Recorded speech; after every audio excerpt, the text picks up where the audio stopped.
Hello students, आज हम study करेंगे ऑर्गेनिक केमिस्ट्री में इनोलेट से कार्बनिक संश्लेषण, ऑर्गेनिक सिंथेसिस विया इनोलेट।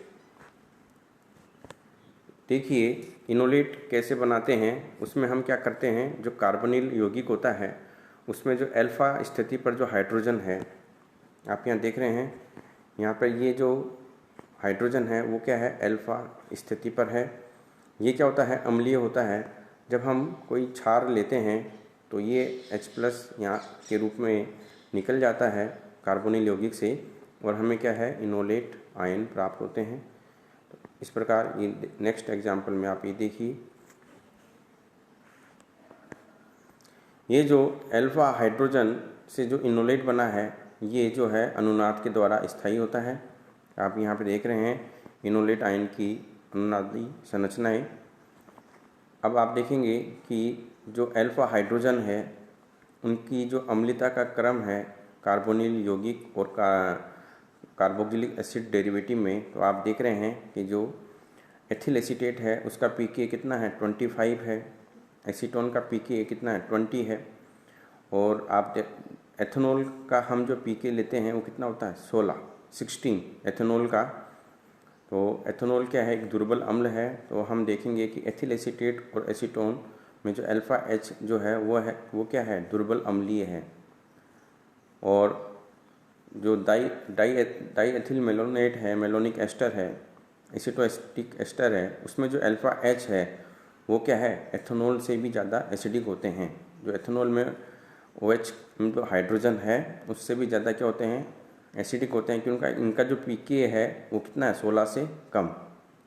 इसलिए हम जो है ये देखिए अम्लता जो है वो क्या होता है, pKa का इन्वर्स होता है। तो अगर pKa का मान ऊपर से नीचे जाने पे कम हो रहा है तो इसका मतलब क्या है, अम्लता बढ़ रही है। इसलिए हम जो है मेलोनिक एस्टर का और मेलोनिक एस्टर और एसिटोएसिटिक एस्टर को हम ऑर्गेनिक सिंथेसिस में यूज़ लेते हैं, क्योंकि इनका जो अल्फा H है वो एथेनॉल से भी ज़्यादा अम्लीय होता है। ठीक है। और इनको हम जो है इनोलेट आयन, मेलोनिक एस्टर का इनोलेट आयन कैसे बनाएंगे, तो उसके लिए आपको यूज़ करना है सोडियम इथॉक्साइड प्लस एथेनॉल। तो उस कंडीशन में जो है मेलोनिक एस्टर से जो है अल्फा H निकल के हमें क्या मिलता है, इनोलेट आयन। आइए कुछ रिएक्शन समझते हैं। तो मेलोनिक एस्टर और एथिल ब्रोमाइड के द्वारा हमें क्या बनाना है, ब्यूटानोइक एसिड। तो इसमें आप देख रहे हैं ये मेलोनिक एस्टर है, और इस मेलोनिक एस्टर में ये जो है यहाँ पर इस कार्बन पे क्या है, अल्फा H।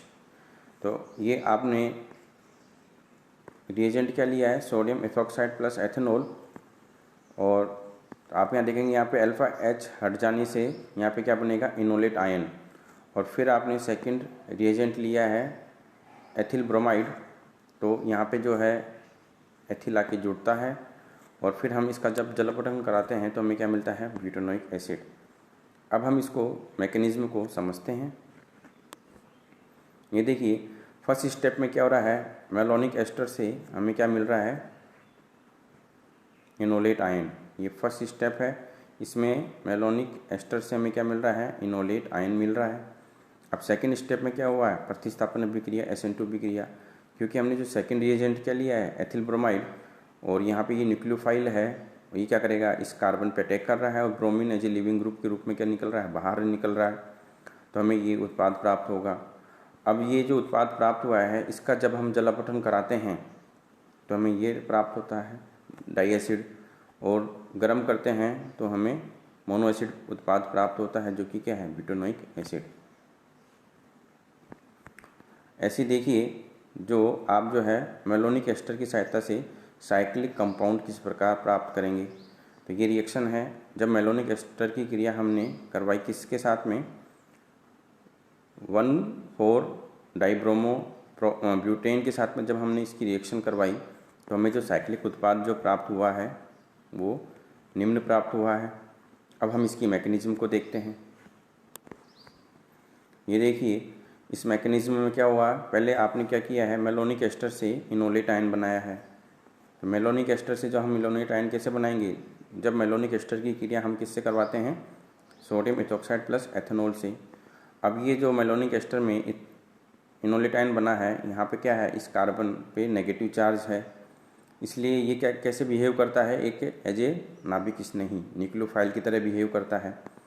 और यहाँ पे जो है ये प्रतिस्थापन अभिक्रिया हो रही है, तो ये कार्बन जब यहाँ पे अटैक करेगा इस वाले कार्बन पे, तो ये प्रतिस्थापन में जो है bromine as a leaving group के रूप में बाहर निकल रहा है, तो हमें ये उत्पाद प्राप्त होता है। अब यहाँ पे देखिए इसमें क्या है, ये एक अल्फा एच और उपस्थित है, तो हम यहाँ पे जो है इनोलेट आयन दोबारा बना सकते हैं, किसकी प्रेजेंस में, क्षार की उपस्थिति में।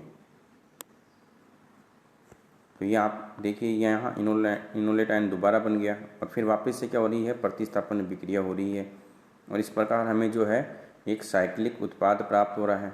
अब हम इसका क्या करेंगे, जल अपघटन कराएंगे यहाँ पर और फिर गर्म करेंगे, तो हमें एक जो है साइक्लोपेंटेनोइक एसिड उत्पाद प्राप्त होगा।